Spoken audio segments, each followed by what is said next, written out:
Assalamualaikum warahmatullahi wabarakatuh. Balik lagi di segmen seputar anak by Abah dan Ambu. Jangan lupa klik tombol subscribe-nya sampai warnanya abu-abu ya.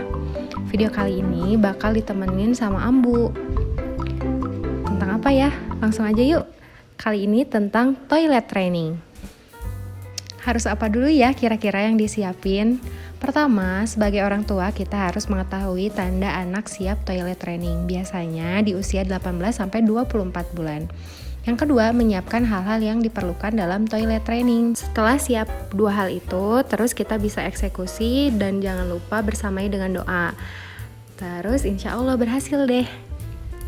Lanjut aja, kita langsung ngebahas tentang tanda anak siap toilet training. Yuk, lanjut. Kenapa sih kita harus pastiin dulu anaknya siap toilet training? Karena selain menentukan keberhasilan, faktor-faktor kognitif, fisik yang belum matang juga akan menyebabkan gangguan berkemih pada anak. Nah, ini adalah tanda-tanda anak siap toilet training. Dilihat dari segi fisik, kognitif, dan perilaku. Jadi selain kita merasa anaknya udah siap, kita juga harus melihat 3 aspek ini. Lanjut, yang kedua, siapkan hal yang diperlukan dalam toilet training. Oke, setelah lihat anaknya siap, sebagai orang tua kita juga harus mempersiapkan diri. Yang pertama harus disiapin adalah banyak-banyakin stok sabar. Karena namanya anak belajar pasti ada trial and error. Terus yang gak kalah penting adalah kita lurusin niat. Kalau kita ngajarin anak toilet training itu bukan karena lihat anak lain yang udah bisa, tapi karena memang anak-anak kita yang udah siap dan diri kita juga udah siap. Yang selanjutnya adalah turunin ekspektasi. Kayak dibilang di awal tadi, kenapa kita harus lurusin niat? Salah satunya untuk menurunkan ekspektasi, karena kalau misalnya kita lihat anak lain, otomatis kita kan punya ekspektasi yang tinggi. Nah, ketika kita memang melihat anak kita, kondisi anak kita yang siap, insya Allah kita gak punya ekspektasi yang tinggi gitu, karena tahu kalau anak kita pun lagi belajar, pasti butuh proses, pasti ada dimana waktunya mereka berbuat salah gitu. Ketika kita punya ekspektasi yang rendah juga, jadi kita akan lebih siap ketika menghadapi anak yang salah gitu. Jadi kita akan lebih mudah mengontrol emosi, sehingga anak juga akan enjoy dengan proses yang dilalui bersama gitu. Yang ketiga, kita harus sadar kalau misalnya toilet training ini akan jadi sebuah perjalanan yang panjang. Kenapa? Karena akan selalu ada tantangan baru. Jadi setelah anak udah bisa toilet training di rumah, misalnya pakai toilet jongkok, nanti akan ada satu waktu di mana kita harus keluar dan ternyata kita menemukan toiletnya hanya ada toilet duduk gitu. Nanti kan ada belajar lagi. Terus ada saatnya misalnya di rumah pakai toilet duduk, di luar adanya toilet jongkok. Nah, belajar lagi gitu. Terus akan ada masa di mana anak-anak harus belajar ke toilet sendiri, dari mulai buka celananya, pipisnya, ceboknya sendiri. Sekarang kan masih dibantu, nanti harus ada lagi belajar sendiri. Terus pas udah bisa sendiri di rumah, harus lagi belajar nanti pas di sekolah. Kalau kita udah sadar akan dua hal ini, insya Allah kita siap membersamai anak-anak kita tanpa merasa tertekan gitu, baik anaknya maupun orang tuanya.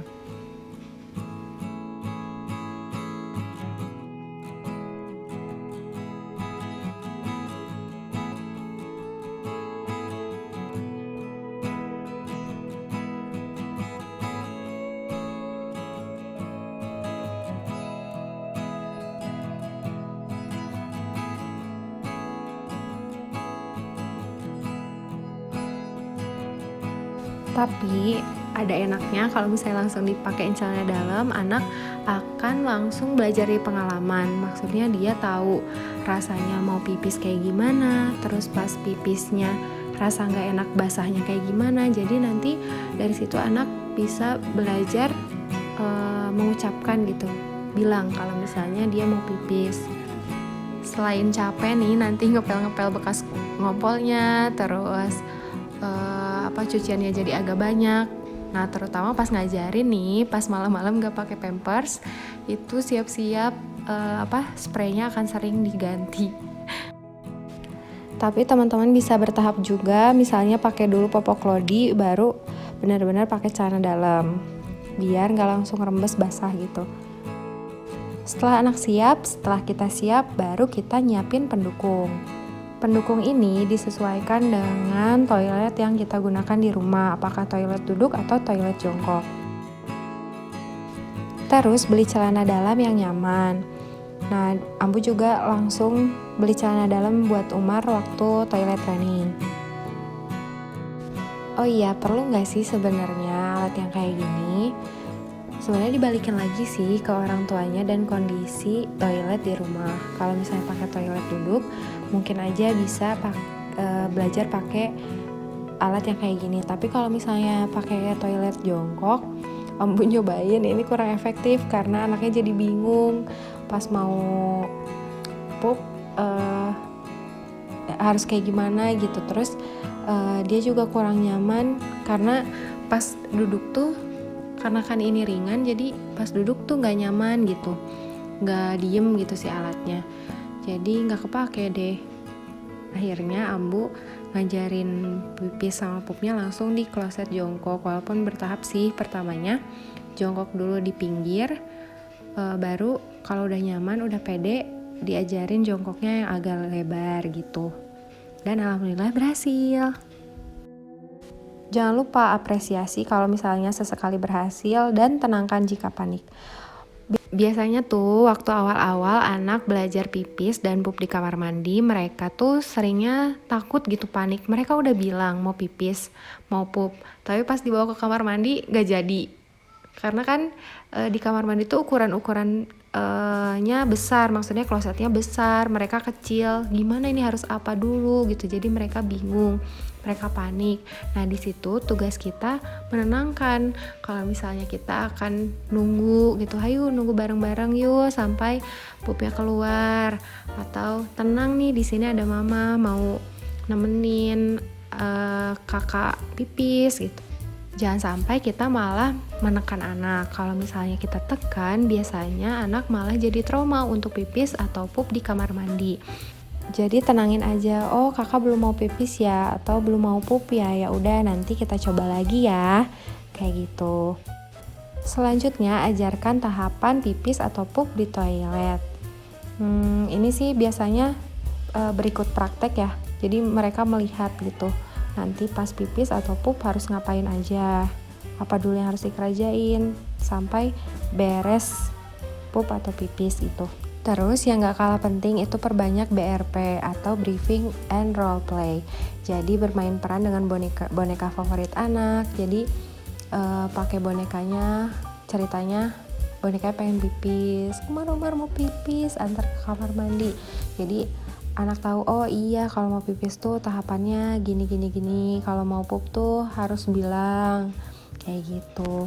Terakhir, jurus jitu yang bikin toilet training ini semakin berhasil adalah membacakan buku tentang pipis atau pup di toilet. Jadi anak tuh kebayang harus apa dulu, terus ya makin pede gitu gimana cara pipis atau pup di toilet. Ini udah dipraktekin sama Ambu ke Umar, alhamdulillah berhasil. Jadi awalnya Umar tuh agak takut-takut, tapi setelah dibacain buku dia pede karena ngerasa ada temen. Oh ternyata yang emang aku tuh harus belajar pup atau pipis di toilet gitu, dan aku tuh nggak sendiri belajar pipis dan pup di toilet ini. Nah ada temen, yaitu karakter di buku ini gitu. Oh iya, kita harus konsisten walau lagi bepergian. Jadi kita harus percaya sama anak. Kalau pergi bawa aja celana ganti gitu, jaga-jaga. Jadi kalau ada apa-apa kita punya serep celana. Terus kalau anaknya ngompol, biasanya anak bisa lebih punya pengalaman berharga gitu yang bisa bikin dia lebih aware. Kalau mau coba latihan, coba dulu aja dari jarak yang dekat, biar di perjalanannya tuh sebentar.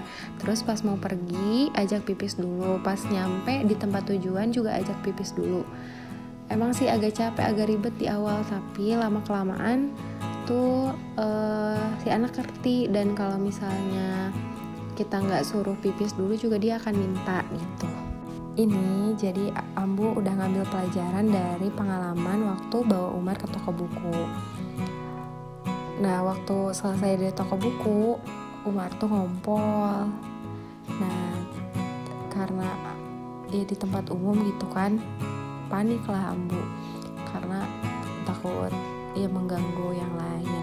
Tapi Ambu coba kontrol emosi, dilap dulu pipisnya sama celananya, terus dibawa ke kamar mandi Umarnya. Dijelasin baik-baik kalau misalnya pipis di lantai orang lain itu nanti orang lainnya sedih. Terus Ambu juga sama, kalau lihat Umarnya pipis di mana aja Ambu sedih.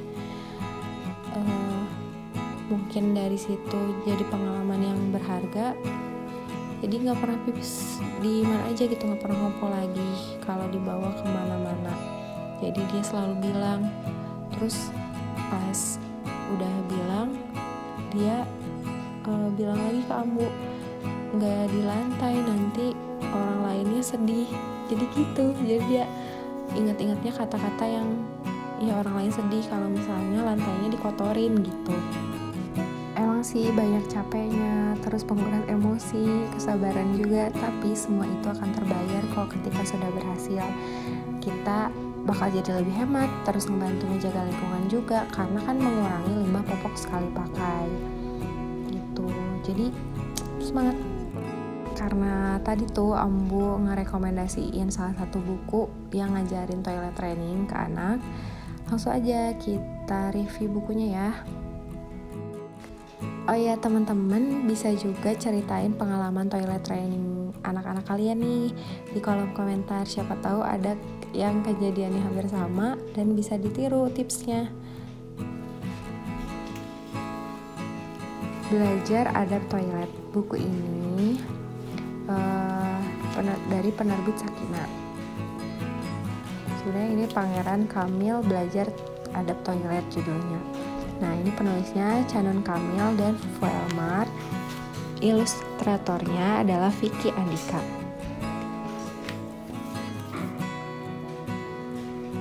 Jadi waktu beli buku ini tuh dapat bonus-bonus yang menarik.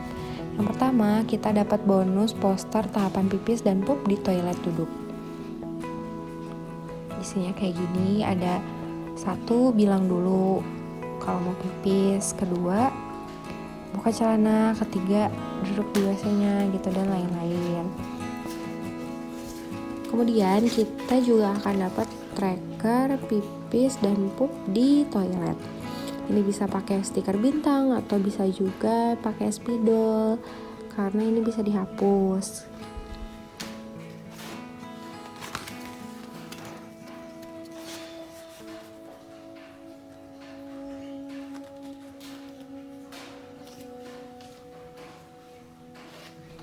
Terus selain ketiga poster yang tadi, kita juga dapat wayang-wayangan.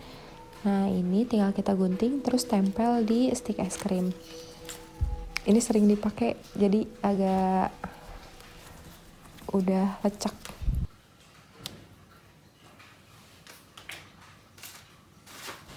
Terus di sini kan tokohnya laki-laki, ada juga buku yang khusus untuk perempuan. Jadi tokohnya perempuan gitu. Biar lebih relate lagi. Di sini ada ayahnya. Jadi kan karena laki-laki, jadi didampinginya oleh ayahnya gitu untuk belajar pup dan pipis di toilet di ceritanya gitu. Di sini detail sih tahapan-tahapannya dari mulai ngebedain sinyal pipis dan pup, terus tahapan mau ke kamar mandinya, pas di kamar mandinya, terus ada doa-doa juga. Jadi komplit banget. Terus dijelasin juga, kan di sini pakai toilet duduk, tapi dijelasin juga kalau misalnya nanti itu kita akan menemukan toilet jongkok atau sebaliknya gitu.